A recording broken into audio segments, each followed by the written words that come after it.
Welcome to day one of my first trip to Japan. Now, before we actually do anything in Japan, we have to friggin' get there, right? Which means we gotta jump on this thing, and this is terrifying for a few reasons. See, I've actually never flown before. Somehow I made it to 35 without ever having to take a flight anywhere, and now I'm jumping on a 14-hour one to another country. Great idea, right? And I actually stayed up all night so I could sleep on the plane. And this here's my bro Levi. He's the one going with me. We ain't doing any gay shit. Not saying that gay shit's bad. I do gay shit sometimes, but we ain't doing any gay shit this time. He actually works for me. We're just gonna go do a bro trip. You know what I'm saying? See, we've been running this little company together for almost 8 years back in the States, and somehow we managed to convince our wives to let us go on this trip together, which don't ask me how I did that. I'm not 100% sure how I pulled that off either. And yeah, bitches, I'm flying economy, and I've never flown again, so I actually heavily regret this decision. I'm a tall boy. I'm like 6'2", so this was crammed. I figure I should mention, if you've never flown before, it's pretty dope. Actually, even in economy, you get your own little screen here, and you get like access to all the new release movies. So I watched like 4 movies to pass the time. I really couldn't sleep that much. And yeah, after 14 hours, we have finally landed in Japan. This is the ATM we decided to get our first bit of yen out of. It was pretty dope. I mean, honestly, everything's a fucking experience when you don't speak the language. We spent a solid 30 minutes cussing out the confusing subway maps, but then we finally figured it out and got on the way to our Airbnb. Now, I'd love to show you more, but I can't in this video. You're just gonna have to like, follow, subscribe to see what comes next. Do it or you lose the game. Welcome to day 2 of my first trip to Japan. Look at this fucking bird. This shit's magical.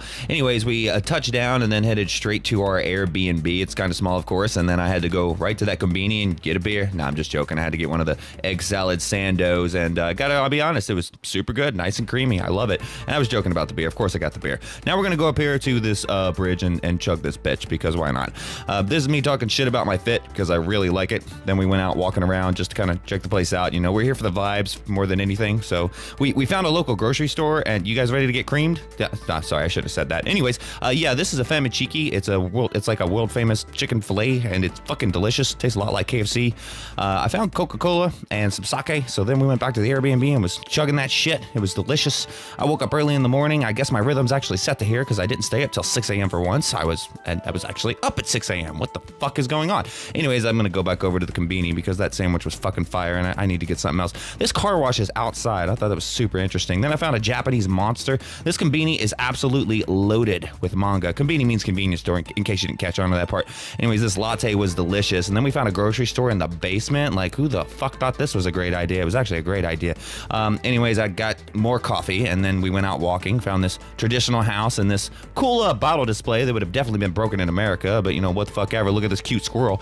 Now we found a park, and I gotta be careful when I'm filming because there are kids running around here. And then I found this thing, which I figured out was a stretching station, which is pretty neat. This really old house is pretty cool looking. I just wanted to get a shot of that. Then we actually found some a cherry blossom variant here, and that's pretty dope. Then we got a sake here. The carton's the size of my fucking head. I don't know who made this decision, but I'm buying this bitch. Anyways, then we got some Pokemon curry. Like, this is so cute. Look, it's even got the color of Pikachu on there. I had to get me a billfold because mine wasn't actually made to hold money, and you got to do a lot of that here in Japan, so I bought a billfold.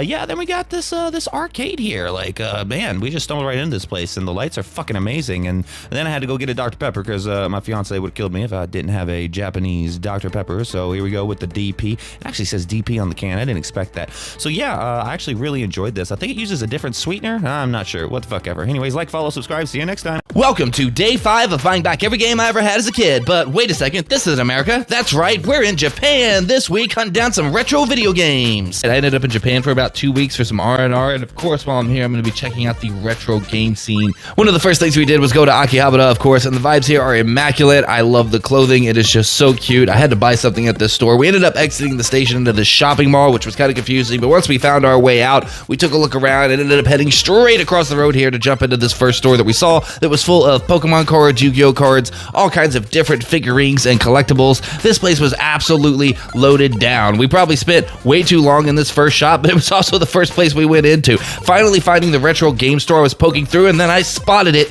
Here it is, Star Fox 64 in the box. Are you kidding me? This is hundreds of dollars in the US, and here it's like 24 bucks. Oh my god, I have to buy this, so I'm grabbing this up. I'm gonna keep poking through here. I realize that I am standing in front of an absolute treasure trove Grove. These games are a steal, and they're in almost mint condition. The Japanese just take far better care of their stuff than we do. So things that are incredibly rare and valuable over here are not necessarily as rare and valuable over there because they're a lot more common. What makes them rare over here is the fact that a lot of them aren't around anymore, right? They've been bought up, they've been used. I found a Japanese Alan Wake here, I had to buy that. Found the original copies of Dot Hacks, highly considered it. Found Star Ocean Till the End of Time, Japanese copy. I'm buying this, it's like $4. I can't resist. I'm starting to think I'm gonna have to buy another luggage bag to take back with me because one's gonna be entirely full of just video games. As I poked through, I couldn't believe my eyes when I found Dino Crisis 2. Oh my god, this game is worth $150 back in the US, and here it is like 12 bucks. I'm buying it.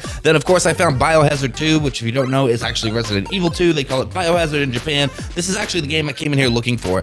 This is the haul I'm gonna do for now. I'm gonna go on and grab all these up, and I only spent like 50 bucks. This is insane. So here's the store I went to. It is called Toreka Park. It is in Akihabara. Make sure you check it out if you're in the area. Man, the physical editions for Requiem are still sold out everywhere. Now up at the top of the store, I found this really cool vending machine for Steins Gate, and I'm a big fan of it, so I had to take a look. Then we had to sit down and have our first proper Japanese meal. We found a ramen place that also had amazing curry. It was super delicious. We devoured it. Then we decided to take a quick walk around and check out some other stores. That's gonna do it for this video. Make sure you like, follow, subscribe if you want to see more, and so I can buy more games. Do you think these two are still together?